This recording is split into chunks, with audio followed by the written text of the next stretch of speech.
अध्यक्ष श्रीमान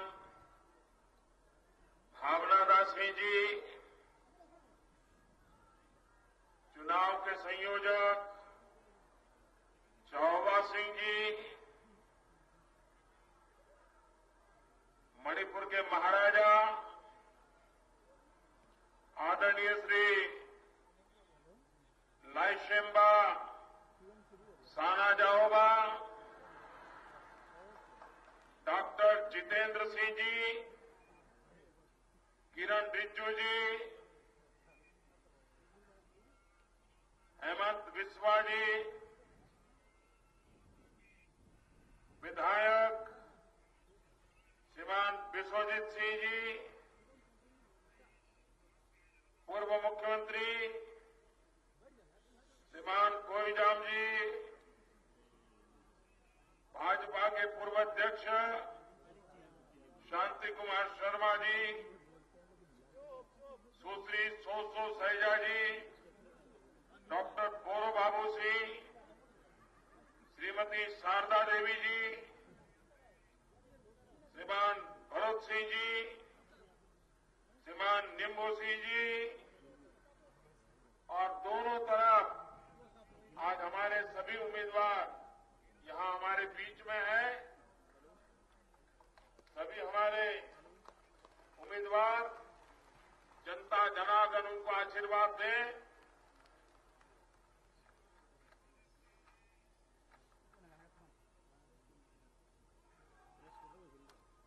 खुरुमजरी,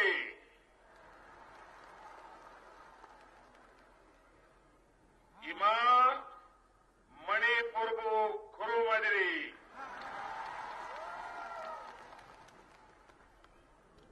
नंदम असीगी भजरबा नाथ संस्कृति, हमसुम नहारोल सानारोई सिंगबू एना नोलू कचरी।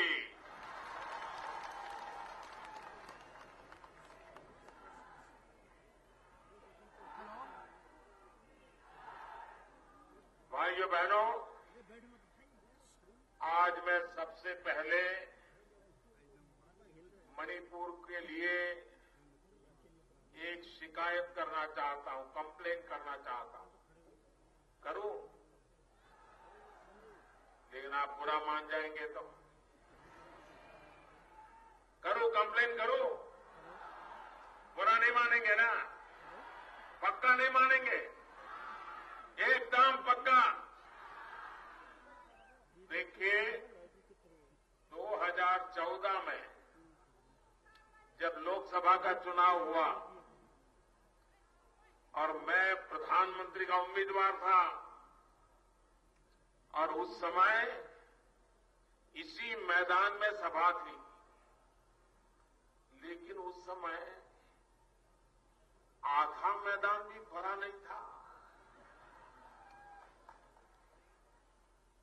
मैं खुद प्रधानमंत्री का उम्मीदवार था, इतनी दूर से आया था, लेकिन आधा मैदान भी नहीं भरा था। और आज चारों तरफ लोग ही लोग नजर आ रहे हैं, भीड़ ही भीड़ नजर आ रही है। भाइयों बहनों,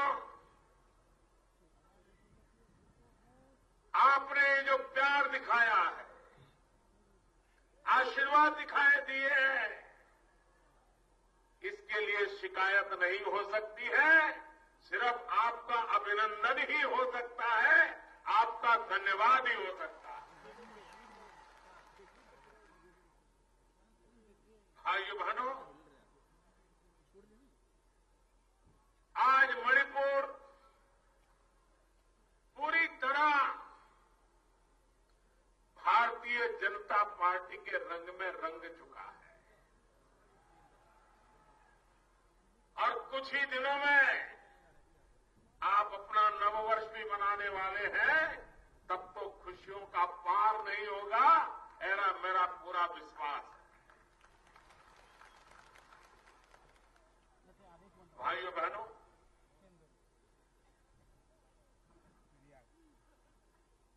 मुझे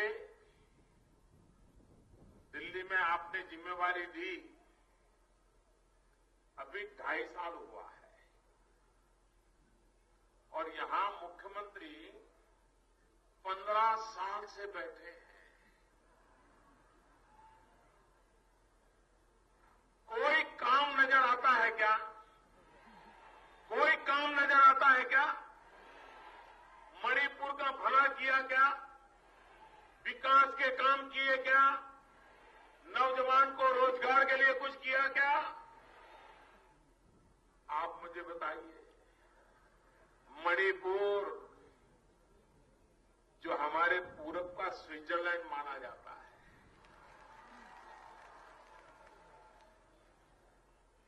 अगर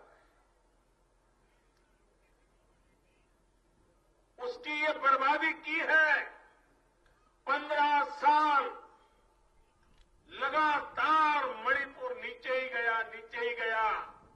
दिल्ली में भी उनकी सरकार थी, यहां भी उनकी सरकार थी, उसके बावजूद भी मणिपुर बर्बाद कर दिया गया। उसके लिए जिम्मेवार कौन है? कौन है जिम्मेवार? कौन है जिम्मेवार? जरा पूरी ताकत से बताइए, दूर दूर से कौन जिम्मेवार है? मणिपुर को किसने बर्बाद किया? मणिपुर के किसानों का नुकसान किसने किया? मणिपुर की मां बहनों पर अन्याय किसने किया? मणिपुर के नौजवानों का भाग्य किसने डुबोया? जिस कांग्रेस के इतने गुना है, अब मणिपुर में उस कांग्रेस को एक दिन भी रहने का अधिकार है क्या? है क्या? अब इस बार पूरी तरह साफ कर दोगे कि नहीं कर दोगे? भाइयों बहनों, दिल्ली में पहली बार भारतीय जनता पार्टी की ऐसी सरकार बनी है जिस सरकार ने सबसे पहली योजना लगाई एक्ट ईस्ट पॉलिसी की। हमने कहा जब तक पूर्वी भारत, उत्तरी पूर्व ये विकसित नहीं होगा, हिंदुस्तान का विकास अधूरा रह जाएगा।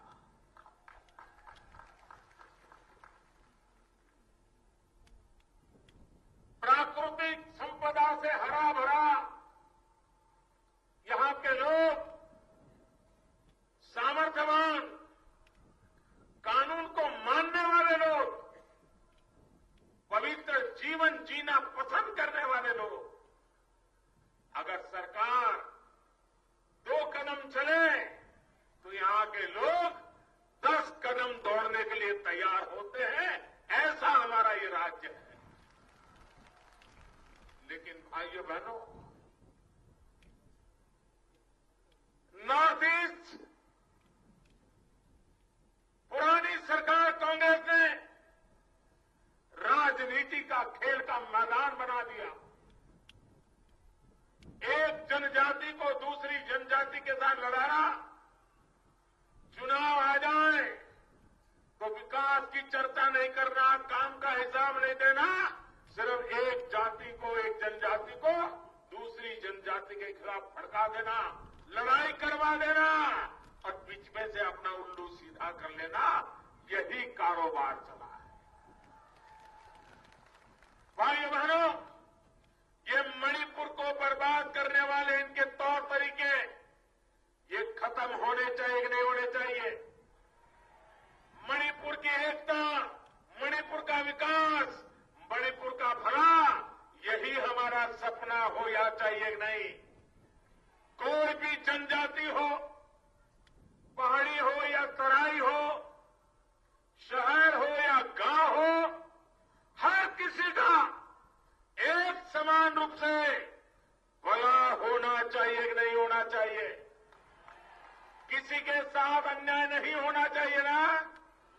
मैं आज आपके बीच में ये विश्वास दिलाने आया हूं कि एक बार भारतीय जनता पार्टी को मणिपुर में सेवा करने का अवसर दीजिए।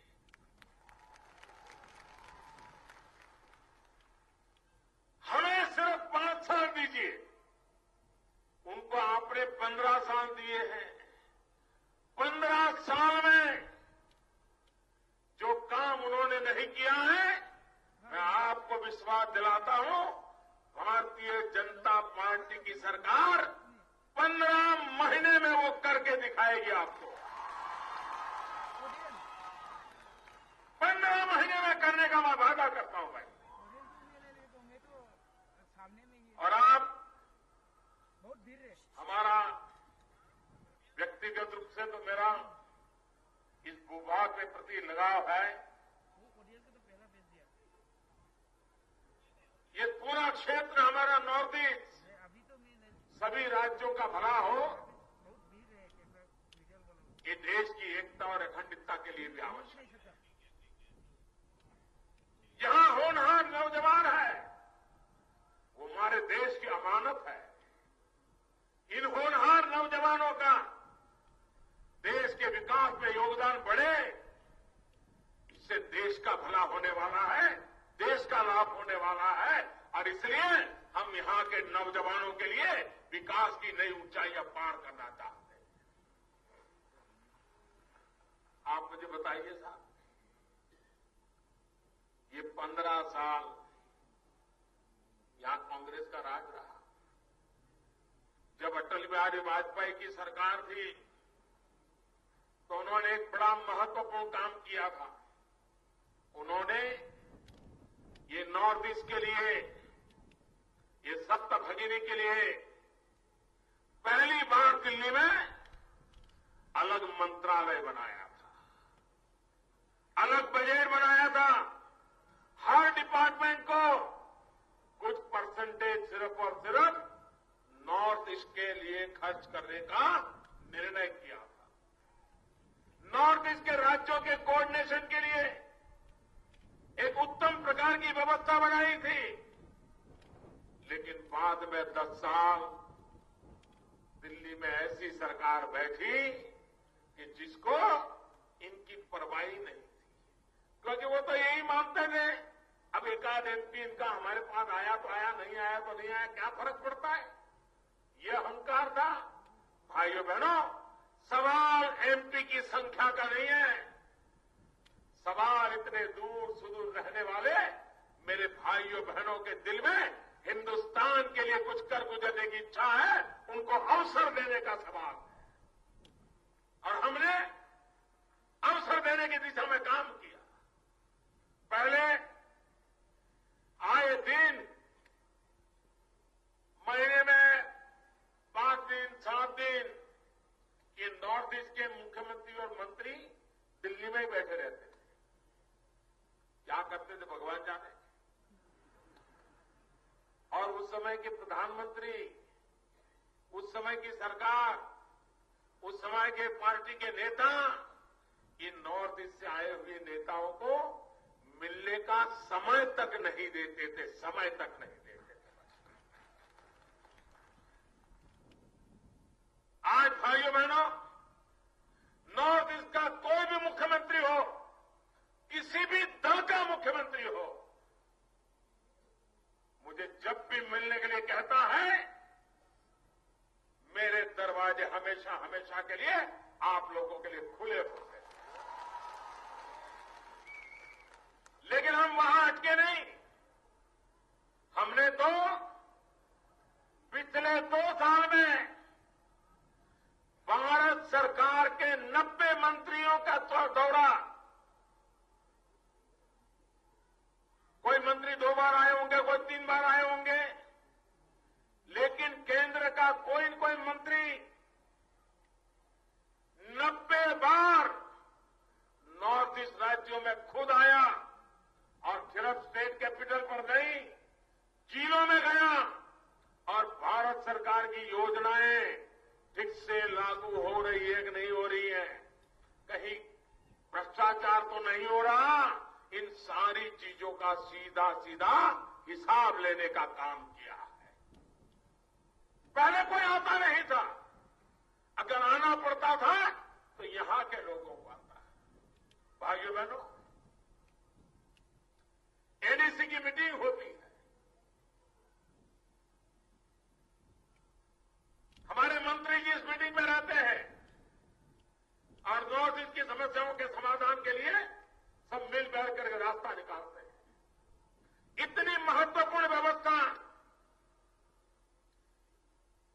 आखिर में जब एनईसी की मीटिंग में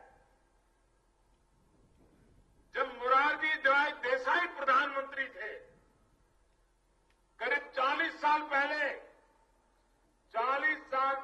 जब मोरारजी भाई देसाई प्रधानमंत्री थे, तब वो एनईसी की मीटिंग के लिए नॉर्थ ईस्ट में आए थे। 40 साल तक देश का एक भी प्रधानमंत्री एनईसी की मीटिंग के लिए नॉर्थ ईस्ट में कभी नहीं आया था। 40 साल के बाद मैं पहला प्रधानमंत्री था जो एनईसी की मीटिंग में आया, रात रुका, सभी मुख्यमंत्रियों से बातें की, अलग अलग बातें की और नॉर्थ ईस्ट के विकास के संबंध में उनके मन में जो विचार थे उन्हीं को लागू करने की योजना भी बना दी और तेज गति से काम चल रहा है। नॉर्थ ईस्ट के हर राज्य की एक शक्ति है। अब आप देखते हैं, सिक्किम छोटा सा राज्य, नॉर्थ ईस्ट का हिस्सा, आज तेज गति से विकास कर रहा है, लेकिन जहां कांग्रेस बैठी है वो एक भी राज्य विकास नहीं कर रहा है। आए दिन भ्रष्टाचार की खबरें आती है, यही काम उन्होंने किया। भाइयों बहनों, आप जानते हैं कि भली भांति इन लोगों ने भ्रष्टाचार के जो खेल खेले हैं, उन बातों को हम कभी भी भूल नहीं सकते। आज भी मणिपुर इतना समृद्ध इलाका, वहां गरीबी की रेखा के नीचे जीने वालों की संख्या में 15 साल रहने के बावजूद भी कोई प्राथमिक परिवर्तन भी नहीं ले पाए।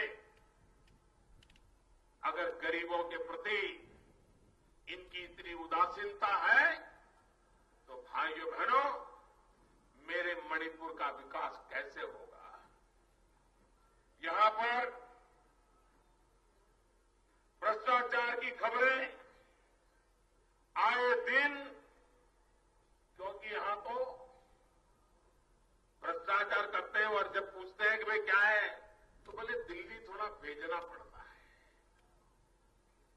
ये बोलते हैं यहां के नेता। ऐसे कैसे नेता दिल्ली में बैठे हैं आपकी पार्टी के, किन गरीब लोगों से लूट करके दिल्ली में पार्टी चलाने के पैसे भेजे, सरकारी खजानों से निकाले? भाइयों बहनों, ये पाप चक्र बंद होना चाहिए और मणिपुर को, पूरे नॉर्थ ईस्ट को इस सारे चक्र से मुझे बाहर निकालना है। नौकरियों की भर्ती, हर भर्ती में मामला अदालत पहुंचा कि नहीं पहुंचा? अदालतों ने मणिपुर सरकार के खिलाफ निर्णय दिया कि नहीं दिया? सारे नौकरी के मसले, नौजवान को जब तक उसके पास भ्रष्टाचार करने के लिए पैसे नहीं है, नौकरी के लिए तरसता है। ये स्थिति कांग्रेस ने पैदा की है कि नहीं की? रेट बोलते हैं, रेट। टीचर बनना है इतना रेट, पुलिस में जाना है इतना रेट, क्लार्क बनना है इतना रेट, दरोगा बनना है, पुलिस वाला बनना है इतना रेट, ड्राइवर भी बनना है इतना रेट, किसी की मंत्री के यहां खाना पकाने जाना है तो भी इतना रेट। ये क्या करके रखा है भाई? क्या आप लोगों को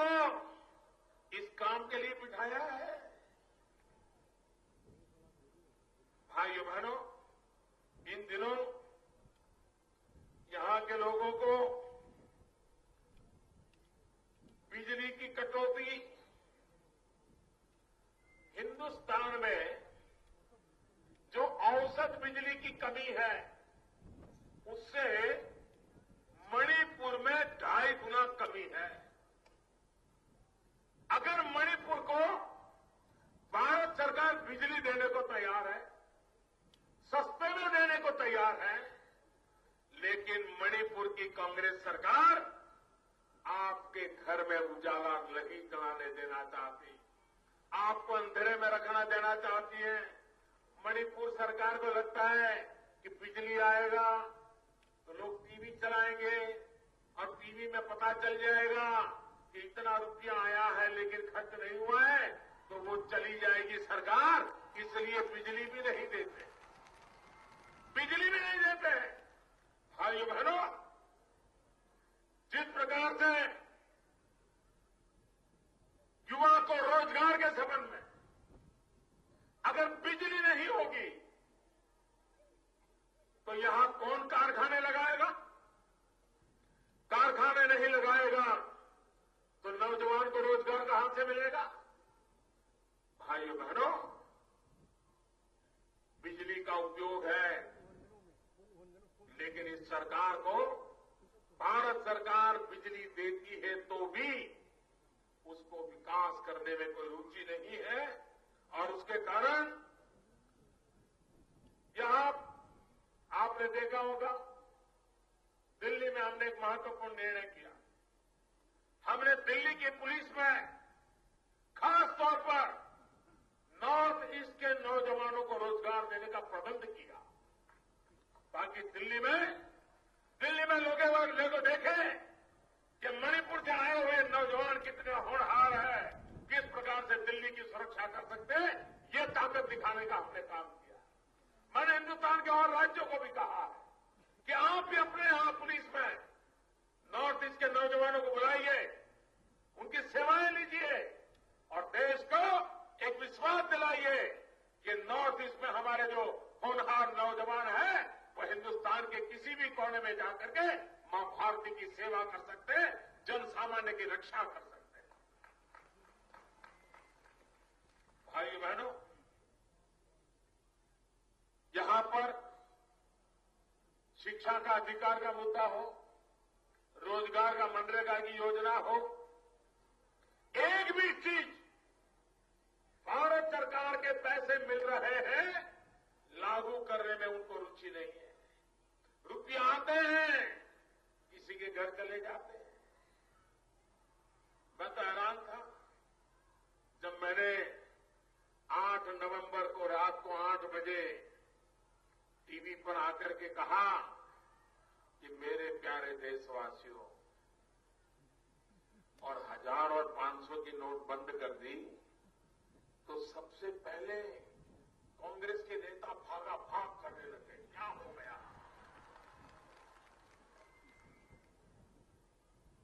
मोदी को दिखा देंगे, मोदी को देख लेंगे, मोदी को समझा देंगे, मोदी समझता क्या है? अरे भाई, 1000 और 500 की नोट 70 साल से गरीबों को लूट लूट करके अपने घरों में बंद पड़ी है। मैं उसको बाहर निकालना चाहता हूं ताकि चोरी का माल गरीबों के कल्याण के काम, विकास के काम आए।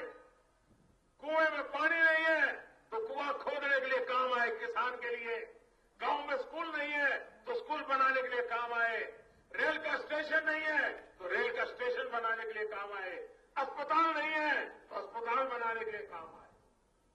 भाइयों बहनों, ये पैसा देश की जनता का है, देश के गरीब का है, ये जो लूट करके बैठे हैं। और मैं आपको विश्वास दिलाता हूं, ये जो लूटा हुआ माल है ना, वो मैं वापस लेके रहूंगा और देश के गरीबों के काम लगाऊंगा। यहां के मुख्यमंत्री समझ लें,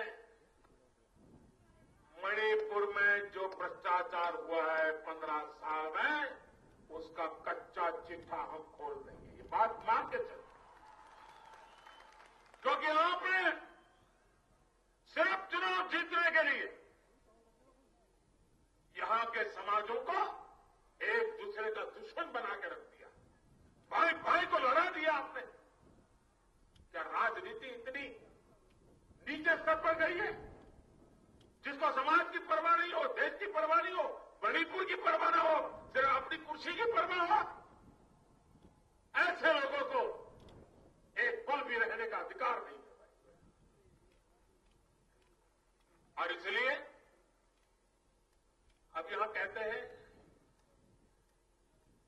कि नागाओं के साथ जो आपका अकॉर्ड हुआ है,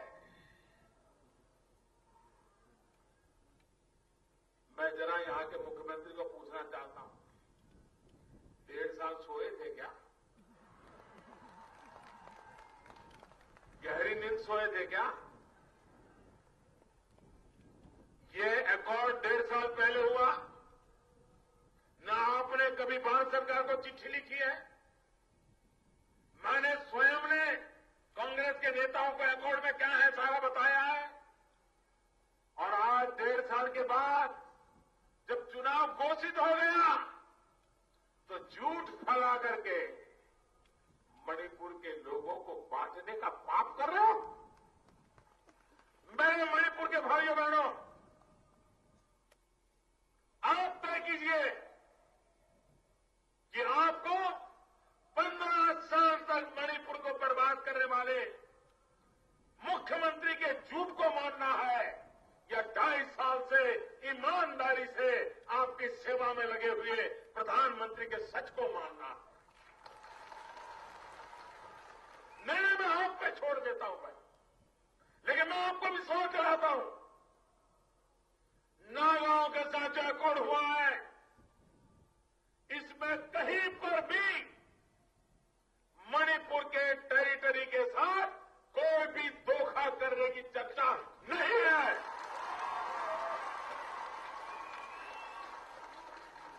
इतना झूठ बोल रहे हो?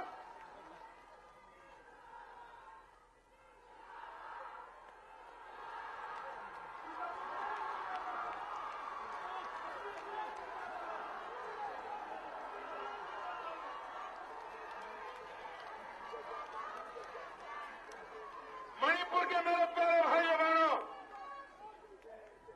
मैं मणिपुर की इस पवित्र धरती पर आकर के आपको वहां वादा देता हूं, ऐसा एक भी शब्द जो मणिपुर के हितों की रक्षा न करता हो, जो मणिपुर के हितों को नुकसान करता हो, ऐसा अकॉर्ड में एक भी शब्द नहीं है भाइयों बहनों, एक भी शब्द नहीं है।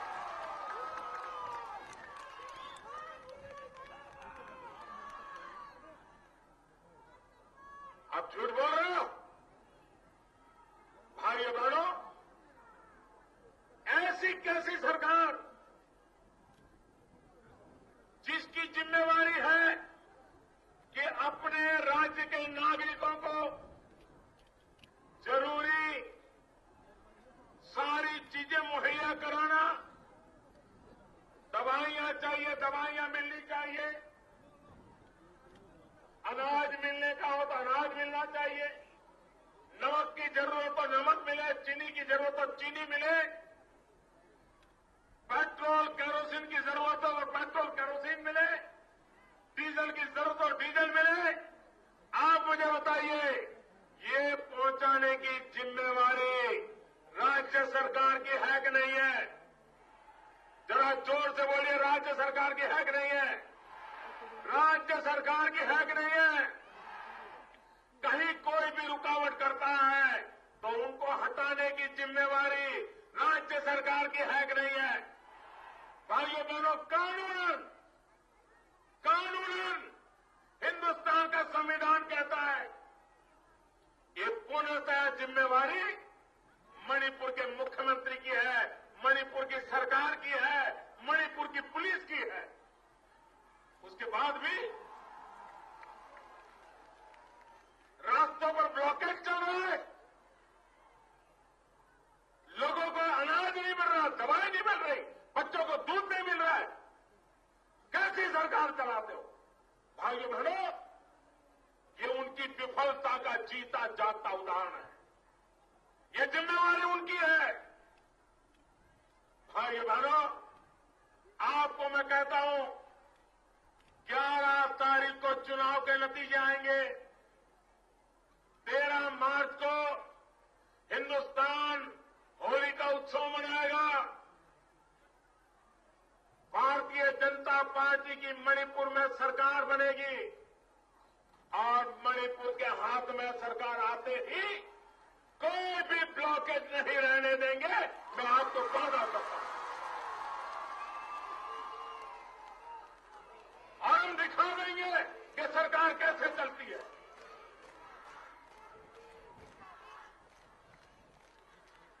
और आप देखिए, ये पाप करने वाले और उसको शायद एक कांग्रेस का खेल देखिए, इधर लोगों को भड़काना और उधर बंद करने वालों को पैसा देना।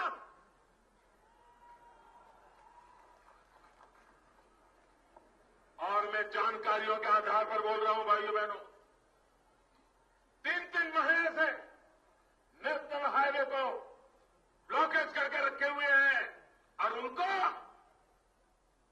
कोई एक्शन न ले सरकार। इसका मतलब है कि कांग्रेस के लोग इनके साथ मिली भगत है भाई। ऐसा करने वालों को जेल में बंद क्यों नहीं करते, उन पर कानूनी कार्रवाई क्यों नहीं करते। और मैं मणिपुर सरकार को कहता हूं, आप जो भी मदद मांगोगे दिल्ली सरकार मदद करने को तैयार है। अभी इसी मिनट मांगोगे, मैं यहीं पर कहता हूं आपको मदद करने की हम तैयार है। ब्लॉकेज खाली करो।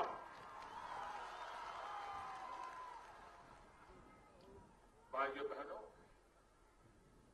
चुनाव जीतने के लिए जनता पर इतना जुल्म करें, जनता को भूखा रहने के लिए मजबूर करें, चुनाव जीतने के लिए जनता को गाने बजारी में माल खरीदने के लिए मजबूर करें। भाइयों बहनों, ऐसी निर्दलीय, निर्दय, पूरी तरह निर्दय ऐसी सरकार को 1 मिनट मणिपुर में रहने का हक नहीं है भाई। मणिपुर के लोगों ने ऐसी सरकार को सजा करना चाहिए भाइयों बहनों।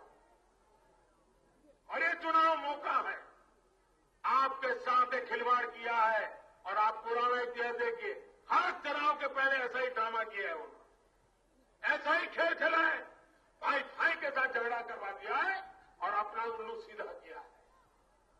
लेकिन तब तो दिल्ली में आपकी सरकार थी तो आपकी गाड़ी चलती थी, अब आपको हिसाब देना पड़ेगा। दिल्ली में मोदी बैठा है।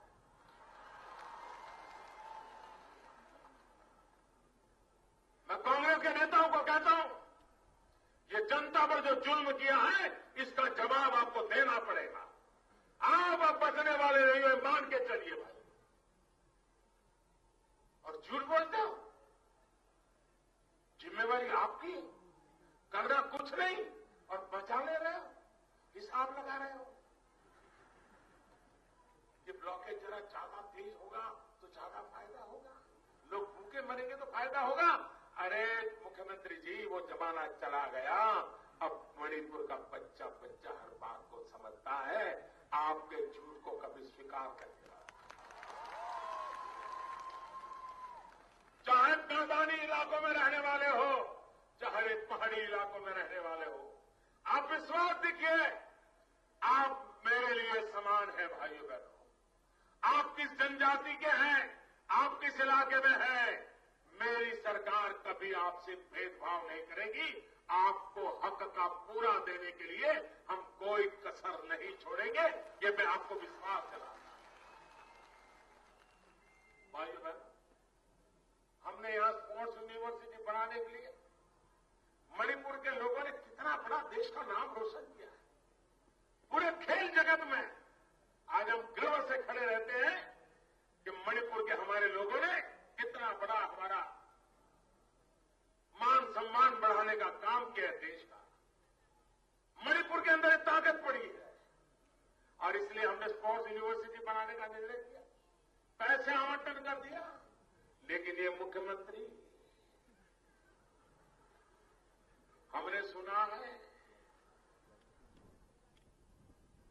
में शायद किसी मुख्यमंत्री के लिए परसेंटेज की बात नहीं होती है। कितने परसेंटेज चलते हैं यहां? कितने? 10? कितने? आप सबको मालूम है, फिर भी इसको रहने देते हो। देश में कहीं 10% चीफ मिनिस्टर सुना है भाई? हम तो पहली बार आए, हम तो समझे भी नहीं कि 10% होता क्या है। तो मैंने पूछा मणिपुर वालों को, तो ये सब लोग कहते हैं, लिखते हैं 10%, 10%। मैंने कहा ये क्या है भाई, ये कौन सा शास्त्र है? बोले मोदी जी, आप ईमानदार आदमियों को जल्दी समझ नहीं आएगा, ये कैसे बेइज्जत हो गए। भाइयों बहनों, अब मणिपुर को 0% वाला मुख्यमंत्री चाहिए, 0% वाला मंत्री चाहिए, 0% वाली सरकार चाहिए, तब जाकर के मणिपुर का भला होगा भाइयों बहनों। और इसलिए बहुत हो गया, 15 साल तक 10%, कितना चला गया आपका। अगर उतना ही रह गया होता न, तो भी मणिपुर आज दुनिया के सामने एक ताकत बन के खड़ा होता, लेकिन उन्होंने तबाह कर दिया है भाइयों बहनों। चाहे रोड का काम हो, अभी हमारे नितिन गडकरी जी आए थे, मणिपुर का विकास करना है, नॉर्थ ईस्ट का विकास करना है, तो मेरी पक्की समझ है, अगर यहां रोड नेटवर्क, रेल नेटवर्क मिल जाए, एयर नेटवर्क मिल जाए, तो मेरा नॉर्थ ईस्ट पूरे हिंदुस्तान के लिए आकर्षण का केंद्र बन जाएगा। 125 करोड़ देशवासी पागल की तरह यहां चले आएंगे, आपके बीच कुछ दिन बिता करके आनंद से टूरिज्म को बढ़ावा देते हुए यहां से जाएंगे। यहां के लोग दुनिया में जा पाएंगे, यहां की पैदावार बहुत कम खर्च से हिंदुस्तान के बाजार में जाएगी, हिंदुस्तान के हर कोने में पहुंचेगी। बताइए नॉर्थ ईस्ट का कितना भला होगा भाई। हम नॉर्थ ईस्ट को ऑर्गेनिक स्टेट बनाने की दिशा में काम करना चाहते हैं, और ऑर्गेनिक स्टेट बनता है, हमारा किसान जो पैदा करता है, एक बार वो ऑर्गेनिक बन जाता है तो ₹1 के बदले में $1 मिलता है, इतनी कमाई हो जाती है भाइयों। ये काम मुझे नॉर्थ ईस्ट में करना है। हमें रेल से जोड़ना है नॉर्थ ईस्ट को। हिंदुस्तान में दिल्ली के साथ सीधी रेल जोड़नी चाहिए, इस काम पर हम लगे हुए हैं। हम विकास की नई ऊंचाइयों के लिए शिक्षा के हर धाम IIT बनाना है तो हम बनाना चाहते हैं, ताकि यहां के नौजवानों को अपने घर में रह करके शिक्षा दीक्षा के लिए लाभ मिले। हम विकास के लिए बिजली, हम 24 घंटे बिजली देना चाहते हैं, हर घर में बिजली देना चाहते हैं। राज्य सरकारों पर कोई काम नहीं करेगी, रुकावटें डालेगी, तो अंधेरी जिंदगी में मेरे मणिपुर के भाइयों बहनों को रहना पड़ेगा। हमें उससे बाहर लाना है भाई। और इसलिए मैं आज आपसे आग्रह करता है, किसान भाइयों बहनों, हम विकास के लिए मत मांगते, उनको 10% के लिए चाहिए, मुझे आपका 100% विकास हो, इसके लिए वोट चाहिए भाई। एक तरफ 10% कमीशन वाले हैं, दूसरी तरफ 100% विकास वाले हैं। निर्णय आपको करना है कि 10% कमीशन वालों के पास जाना है कि 100% विकास वालों के पास जाना है। और जब हम विकास की बात करते हैं तो हमारे मन में साफ है, विकास का हमारा मतलब है किसान को सिंचाई, बच्चों को पढ़ाई,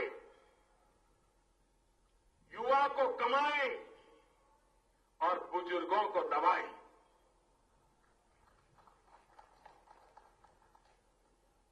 भाइयों बहनों, हम किसान को उसकी जो आवश्यकता है उस पर बल देना था। एक समय था हमारे किसान को यूरिया चाहिए, महीनों तक यूरिया नहीं मिलता था। किसान को यूरिया समय पर चाहिए, सरकारों को परवाह नहीं, सिर्फ प्रधानमंत्री को चिट्ठी लिख दो, सो जाओ। हमने किया भाई, क्या कारण है कि सारे देश में यूरिया के लिए किसान रो रहा है, काले बाजारी में खरीद हमने यूरिया का निम कोटिंग कर दिया, यूरिया की चोरी बंद हो गई, यूरिया की कालेबाजारी बंद हो गई। जिस किसान को यूरिया चाहिए समय पर मिलने लग गया, जितना चाहिए इतना मिलने लग गया, कालेबाजारी बंद हो गई। भाइयों बहनों, आज मध्यम वर्ग का परिवार भी हो, अच्छी खासी कमाई हो, लेकिन अगर घर में एक आध व्यक्ति बीमार हो जाए तो पूरा घर का बजट बर्बाद हो जाता है, सब कुछ खत्म हो जाता है। बेटी की शादी रुक जाती है, बच्चे की पढ़ाई रुक जाती है। एक बीमारी अगर घर में आगे बढ़ी तो पूरा घर तबाह हो जाता है। डायबिटीज हो, हार्ट अटैक हो, कैंसर हो, पूरा परिवार डर जाता है, बस हो गया, मर गए, अब परिवार बचेगा नहीं। भाइयों बहनों, मध्यम वर्ग का व्यक्ति, गरीब व्यक्ति, उसकी सेवा कैसे होगी? हम आए सरकार में, हमने सोचा कि गरीब मध्यम वर्ग का व्यक्ति अगर इतनी दवाई महंगी होगी तो वो बचेगा क्या? उसका परिवार बचेगा क्या? वो तो बीमारी के कारण मरेगा, लेकिन परिवार आर्थिक बोझ के कारण मर जाएगा। हमने दवाई बनाने वाली कंपनियों को बुलाया, हमने जरा पूछताछ की। हमने कहा भैया 30-30 हजार रुपये में गोलियां बेचते हो आप, 30,000 रुपया अगर महीने में 2 गोली खानी है तो भाइयों बहनों वो बेचारा 7,000 रुपया कहां से लाएगा? हमने कहा इतनी दवाइयां महंगी कैसे आती है भाई, कैसे बनाते हो, क्या डालते हो अंदर, जरा कितनी कीमत होती है निकालो। शुरू में तो बताते ही नहीं थे, लेकिन हम तो अटकने वालों में तो है नहीं, हम जरा पूछ लेंगे, बताओ भाई। भाइयों बहनों, पूरी जांच पड़ताल करके हमने नियम बना दिया। 800 दवाइयां जो लोगों को जीवन मरण के लिए जरूरी होती है, हमने उसके दाम तय कर दिए, और जो दवाई 30,000 रुपये में बिकती थी, आज उसको 3,000 रुपये में बेचने के लिए मजबूर कर दिया। जो दवाई की गोली 80 रुपये में बिकती थी, वो 12 रुपये में बिकना शुरू हो गया। आप बताइए गरीब का भला हुआ कि नहीं हुआ? मध्यम वर्ग का भला हुआ कि नहीं हुआ? भाई, आजकल हृदय रोग की बीमारी होती है, दिल का दौरा पड़ जाता है, हार्ट अटैक आता है, भागे भागे डॉक्टर के पास जाते हैं। अब हमें तो पता नहीं अंदर क्या हुआ है, दर्द हो रहा है, तो डॉक्टर देख करके बता देता है कि इनकी नली के अंदर खून जाने का, ब्लड जाने का रास्ता ही बंद हो गया है, वो रास्ता खोलना पड़ेगा। तो इसके लिए अंदर बोले अंदर स्टेंट लगाना पड़ेगा।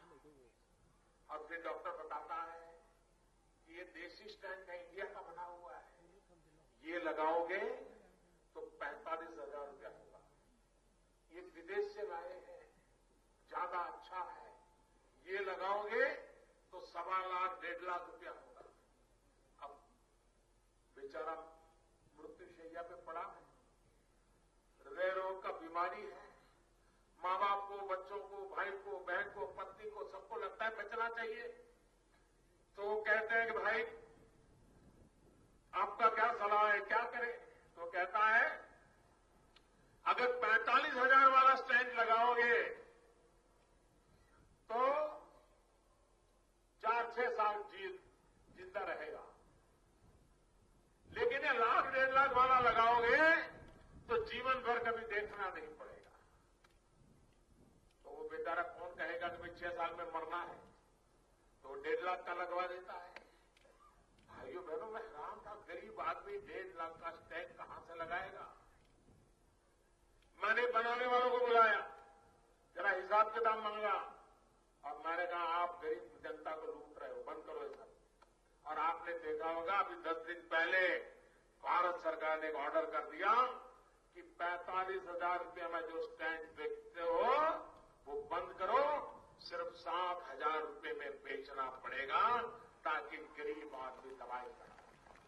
जो 1.25 लाख 1.5 लाख में बेचते हैं, हमने कहा इसको 25-27 हजार रुपये से ज्यादा नहीं ले सकते हो, गरीब की भलाई के लिए काम करना पड़ेगा। आप झूठ बोल करके लोगों को लूट रहे हो। भाइयों बहनों, हम गरीब के लिए काम करने वाले सरकार, सामान्य मानने के लिए काम करने वाली सरकार है। बीमारी में हर किसी की मदद करने के लिए सरकार है। भाइयों बहनों, नौजवान को रोजगार, यहां पर रेट बोले जाते हैं, दाम है, ये नौकरी चाहिए इतना दाम, ये नौकरी चाहिए इतना दाम।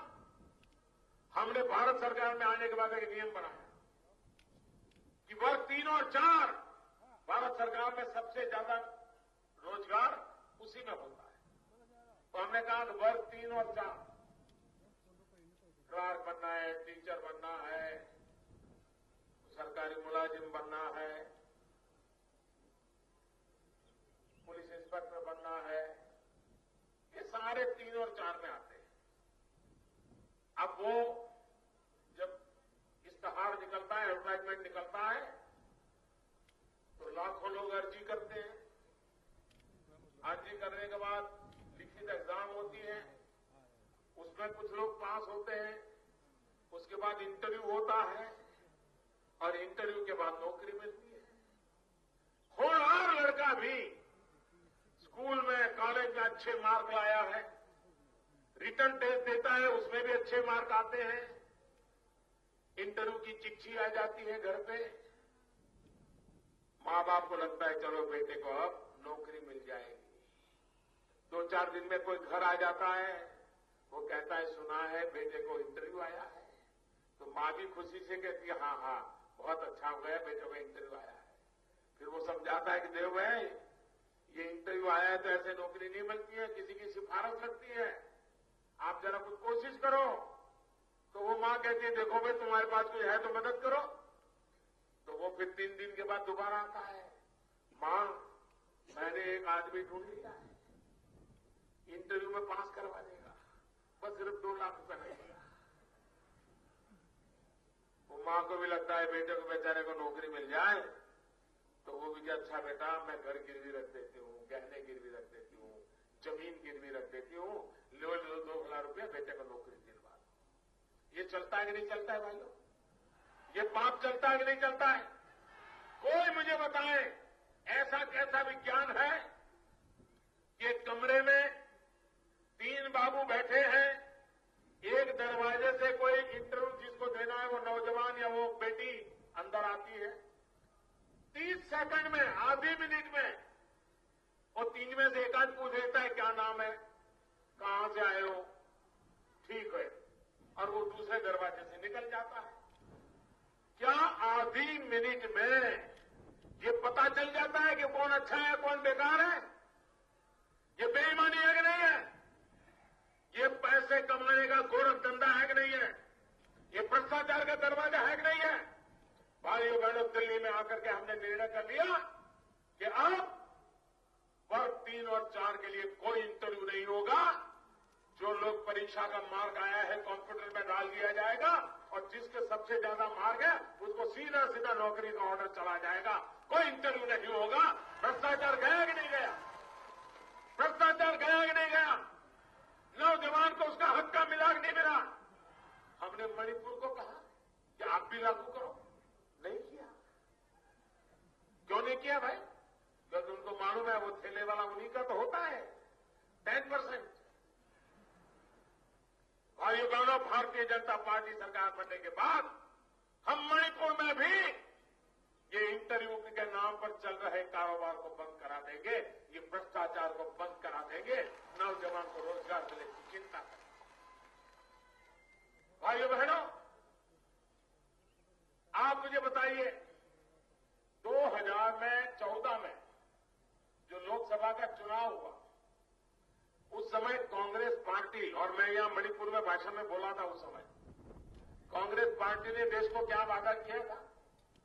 कांग्रेस पार्टी की बड़ी मीटिंग दिल्ली में हुई और लोकसभा के चुनाव के लिए जाने से पहले उन्होंने घोषणा की कि दिल्ली में अगर फिर से भारतीय कांग्रेस की सरकार बनेगी तो वे गैस के सिलेंडर जो साल में 9 मिलते हैं वो 12 कर देंगे, और इसके लिए उन्होंने वोट मांगा था। गैस का सिलेंडर साल में 9 मिलते हैं, 12 करेंगे, आप हमें वोट दे दो, ऐसा कहा था। भाइयों बहनों, हम सरकार में आए, हमने कहा जरा गैस का क्या साथ रहे समझे जरा, 3-4 महीने जरा डेथ किया और देखा गया भाइयों बहनों, हमारे देश में ऐसा ये काला बाजारी खेल चल रहा था। हमने कहा गरीब मां जो लकड़ी का चूल्हा जला करके खाना पकाती है, जब लकड़ी का चूल्हा जला करके खाना पकाती है तो उस मां के शरीर में 400 सिगारेट का धुआं जाता है, 400 सिगारेट का। आप मुझे बताइए, हर दिन जिस मां के शरीर में 400 सिगारेट का धुआं जाता हो, उस मां की तबीयत अच्छी रहेगी क्या? वो बीमार होगी कि नहीं होगी? क्या उस मां को धुएं से बचाना चाहिए कि नहीं बचाना चाहिए? इतना ही नहीं, घर में छोटे छोटे बच्चे खेलते हैं, खाना पकता है तब बच्चे भी तो वहीं होते हैं, और जब छोटे छोटे बच्चों के शरीर में भी इस सिगारेट का धुआं जाता है, वो बच्चा कितने दिन अपना शरीर बचा पाएगा? ऐसे बच्चों की मदद होनी चाहिए कि नहीं होनी चाहिए? हमने निर्णय किया कि हम हिंदुस्तान में 3 साल के भीतर 5 करोड़ गरीब परिवारों के घर में मुफ्त में गैस का कनेक्शन दे देंगे और इन माताओं को लकड़ी के चूल्हे से बचाएंगे। और भाइयों बहनों, मणिपुर में भी हजारों परिवारों में नए गैस के कनेक्शन दे दिए, 1 रुपये का भी भ्रष्टाचार होने नहीं दिया, मुफ्त में कनेक्शन दे दिए। उन माताओं बहनों को लकड़ी के चूल्हे से 400 सिगरेट पीने के लिए जो मजबूर होना पड़ता था, उससे बचाने का काम किया। भाइयों बहनों, अगर विकास यही मकसद हो, विकास यही मंत्र हो, तो हम मणिपुर को हिंदुस्तान में नई ऊंचाइयों पर ले जा सकते हैं, टूरिज्म बढ़ा सकते हैं, यहां के नौजवान हो रहा है, यहां की बेटियां होनहार है। भारत के सामर्थ्य में नई ताकत जोड़ने के सामर्थ्य रखने वाले लोग हैं, उनको लेकर के हम विकास की ऊंचाइयों को पार करना चाहते हैं। और इसलिए आज मैं मणिपुर की धरती पर आया हूं, पूरे राज्य के लोगों को इस जनसभा के माध्यम से मैं प्रार्थना करना चाहता हूं, एक बार भारतीय जनता पार्टी को वोट देकर के 5 साल सेवा करने का मौका दीजिए। और मैंने कहा, अगर मणिपुर में आप भाजपा की सरकार बनाओगे, दिल्ली में भी भाजपा की सरकार है, तो मणिपुर के विकास के लिए डबल इंजन लगेगा कि नहीं लगेगा? एक इम्फाल का इंजन और एक दिल्ली का इंजन, दोनों काम आएंगे कि नहीं आएंगे? भाइयों बहनों, और ये मेरे बात लिखनी है तो लिख करके रखिए, और 15 महीने के बाद मेरे से हिसाब मांगिए। 15 साल में जो काम नहीं हुआ है कांग्रेस सरकार में, भारतीय जनता पार्टी की सरकार आने के बाद 15 महीने में वो हम करके दिखाएंगे। ये मैं फिर से वादा दोहराता हूं, 15 साल के सामने 15 महीने। भाइयों बहनों, दिल्ली सरकार पूरी तरह आपके साथ खड़ी रहेगी, आपके सपनों पूरा करने के लिए हम साथ खड़े रहेंगे। इसलिए मैं आपसे आग्रह करता हूं कि भारतीय जनता पार्टी को भारी बहुमत से विजय बनाइए, उनके एक भी झूठ को स्वीकार मत कीजिए, एक भी झूठ को स्वीकार मत कीजिए। मणिपुर भी हमारा है, मणिपुर की एक एक इंच धरती हम मणिपुर वासियों की है, उसकी रक्षा करने के लिए भारत की सरकार आपके पास है, आपके साथ। मेरे साथ पूरी ताकत से बोलिए, भारत माता की। पूरी ताकत से पूरे मणिपुर में सुनाई दे और झूठ बोलने वालों की नींद हराम हो जाए। भारत माता की, भारत माता की, भारत माता की, भारत माता की, भारत माता की, भारत माता की, भारत माता की। बहुत बहुत धन्यवाद।